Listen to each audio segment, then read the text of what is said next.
एक बातमी समोर येते नाशिकमधून। नाशिकमध्ये महाघोटाळा उघडकीस आलाय। गृहनिर्माण योजनेत किमान 300 कोटींचा घोटाळा झाल्याचा अंदाज आहे। म्हाडाकडून राबवण्यात येणाऱ्या सर्वसमावेशक गृहनिर्माण योजनेत हा घोटाळा झालाय।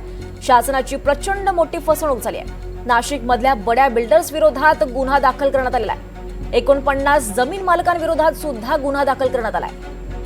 महत्त्वाची बातमी समोर येते नाशिकमधून। नाशिकमध्ये हा महाघोटाळा समोर आलेला आहे।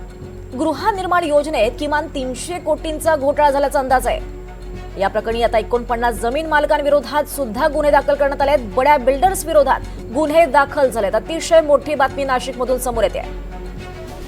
म्हाडाकडून राबवण्यात येणाऱ्या सर्वसमावेशक गृहनिर्माण योजनेत हा घोटाळा झाल्याचं कळत आहे। अधिक माहिती घेऊयात आमचे प्रतिनिधी प्रांजल कुलकर्णी यांच्याकडून। प्रांजल, अतिशय मोठा असा घोटाळा, काय अधिक माहिती या संदर्भात काय तपशील समोर येतात?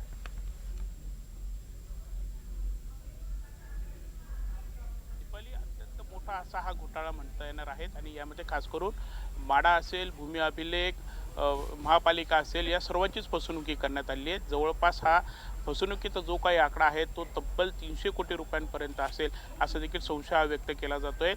जवळपास 49 जमीन मालक आणि बांधकाम व्यावसायिकांविरोधात सरकारवाडा पोलीस ठाण्यामध्ये गुन्ह्याची नोंद झालेली आहे आणि पुढील तपास जो आहे तो सुरू आहे।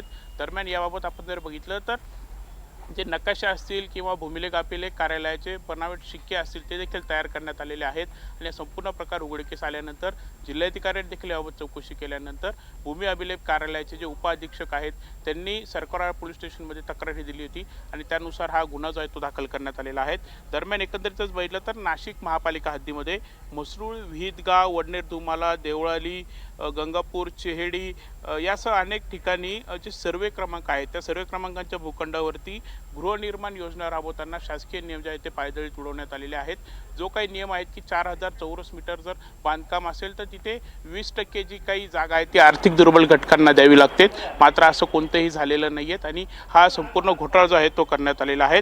विशेष म्हणजे आपण जर बघितलं तर 20% घरांचा कोटा टाळण्यासाठी संपूर्ण फसवणुकीचा प्रकार जो आहे तो उघडकीस आलेला आहे। दरम्यान आता पुढील तपास कसा केला जातो ते पाहणं महत्त्वाचं ठरणार आहे। यामध्ये आपण जर बघितलं दीपाली तर मुळात एवढा मोठा जर घोटाळा होतोय तर यामध्ये फक्त जमीन मालक असतील किंवा बांधकाम व्यावसायिक यांचीच खरं तर चूक आहेत का, हा असा देखील संशय आहे। यामध्ये महसूल विभाग असतील किंवा इतर देखील शासकीय अधिकाऱ्यांचा यामध्ये सहभाग आहे का, हा देखील खरं तर यामध्ये संशयाचा भाग आहे। त्यामुळे एकंदरीतच या प्रकरणी आता कशी चौकशी होतीये, FIR तर दाखल करण्यात आली आहेत, गुन्ह्याची नोंद तर झालेली आहेत, मात्र यामध्ये बांधकाम व्यावसायिक नक्की कोण आहेत, जमीन मालक कोण आहेत यांची देखील नावंही देण्यात आली नाही आहेत। त्यामुळे एकंदरीतच आता हे संपूर्ण प्रकरण जर बघितलं तर यामध्ये नक्की कोण कोण दोषी आहेत त्यांची नावं देखील समोर येणं गरजेचे आहेत। शासनाकडून देखील आता कशा प्रकारे संपूर्ण याचा तपास केला जातो हे देखील पाहणं तेवढंच महत्त्वाचं ठरेल। निश्चितच प्रांजल, धन्यवाद या सविस्तर माहितीसाठी। दरम्यान यावर पोलीस निरीक्षक सुरेश आव्हाड यांनी काय प्रतिक्रिया दिली आपण पाहूयात।